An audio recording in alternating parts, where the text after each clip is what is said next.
On today's ChurchTechCast.com Q&A show, RF interference, a Paul Clifford approved podcast, and can you live stream without lag?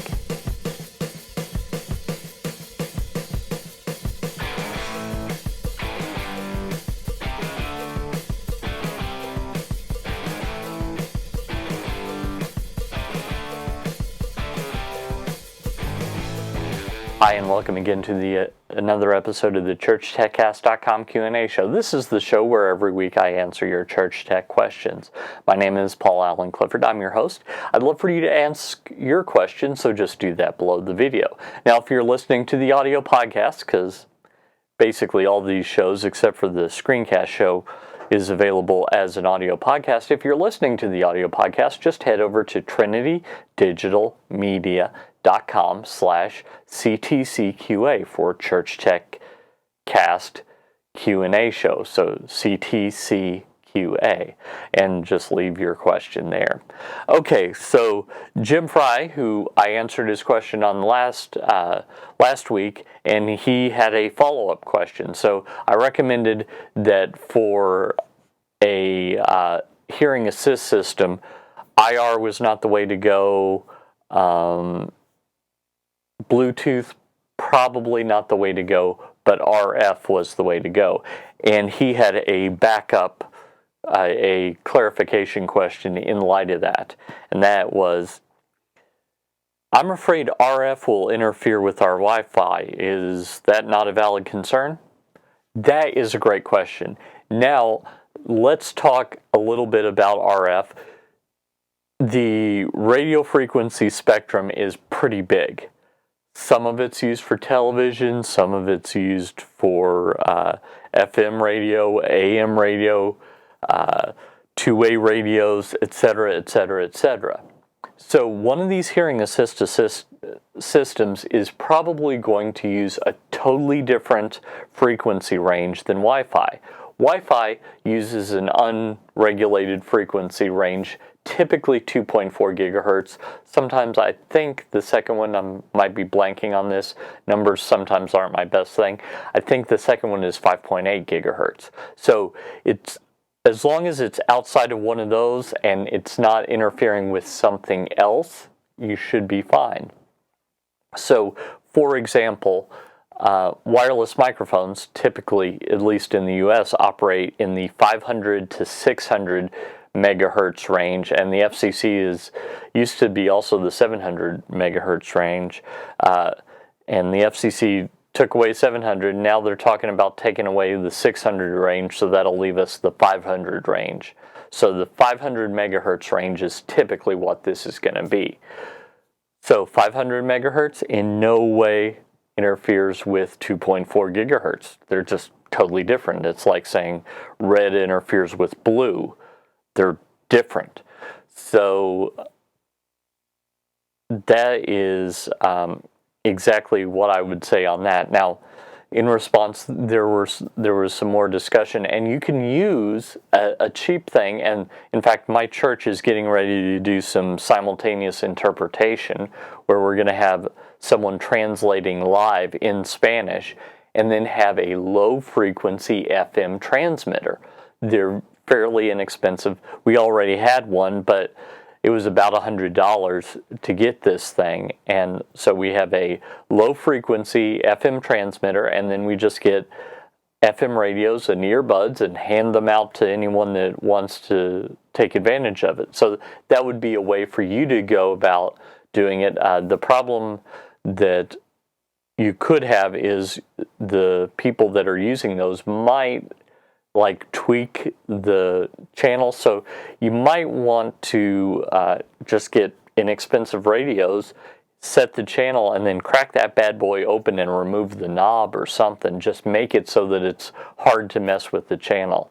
So that's probably what I would recommend in that case. So that is that question. Now, Joey sent me an email in response to my first book was all about podcasting, so he had this question. I'm thinking that having our church's podcast, Paul Clifford Approved, will not be a goal I'll be able to achieve before Saturday. Let's see if I can work out an evening next week, because he wanted to talk to me directly. I think we got it all done on email, because he said, if you've got a little time and you'd like to take a look at how I've managed to get things running thus far, head over to podcast.fbcroslyn.org and let me know what you think. So I did, and this is something I'm happy to do for you, is take a look at your church podcast if you're concerned about something, and just take a quick look at it. I ran it through a feed validator. It validated fine. I subscribed to it in iTunes. That worked. I subscribed to it on my phone. That worked. I noticed he had a subscribe on Android button. That seemed to work. It played several episodes. I even looked at the episode titles. The first ones were very generic, but he got better at titles so that they made more sense. So in general, Joey did a great job. The only thing that I told him that he needed was a link to iTunes, because iTunes is a 500-pound gorilla in the podcasting space, with people on iPhones, iPads, iOS devices, etc., subscribing through that, or back in the day, even iPods. And I'm sure there are still people that are using iPod touches and things like that. And maybe even some of the smaller iPods just for exercise purposes. So I'd absolutely add that. But other than that, great job. EnchantedRaidz on YouTube, in response to my live streaming video, one of my most popular videos, it was all about the internet speed you need to live stream. He asks, would 5 upload speed be fast enough for 720p or 1080p without lag? So I'm going to assume he meant 5 megabits per second. If it's 5 gigabits, yes, absolutely. But I think it was 5 megabits. 720p, probably going to be perfectly fine. 1080p, a little iffy. It depends on your encoder settings. 1080p 60, that's probably too much. So that is kind of the basics of it. The question, though, was, would that be fast enough without lag? Now, it depends on what you mean by without lag, because there's always going to be some encoding time. It's always going to take some time to get to the live streaming host, and then from the live streaming host back to your viewers. So if you're expecting it to be like you say something and they see it at that exact same time, probably not the case. Probably going to be a couple of seconds lag, and that's just the way that it is. It's not really a big deal, but there is a little bit of, kind of think of it as buffering time in there, so keep that in mind.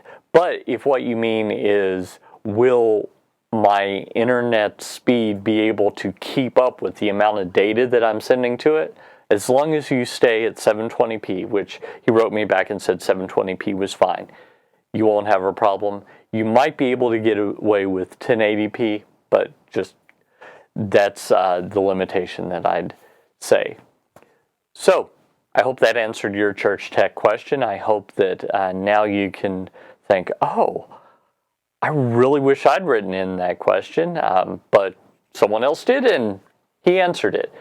If, however, I didn't, or if there's a subtle shade and meaning in your question versus what was brought in, etc., no problem. Just leave your question below the video like I talked about earlier. Or head over to trinitydigitalmedia.com/ctcqa.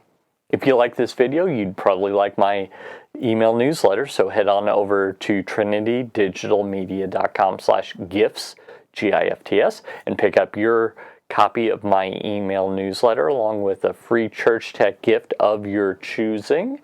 Also, go ahead and head over to my store. I've made a bunch of church tech stuff for you, and I have even more in my all-you-can-eat offering called Church Tech U. short for Church Tech University. And that has a very low price, very affordable for most people, probably less than you spend in a week on coffee, and that's for a month of stuff. So, I mean, really affordable, and something that I think will help a lot of churches all over the world.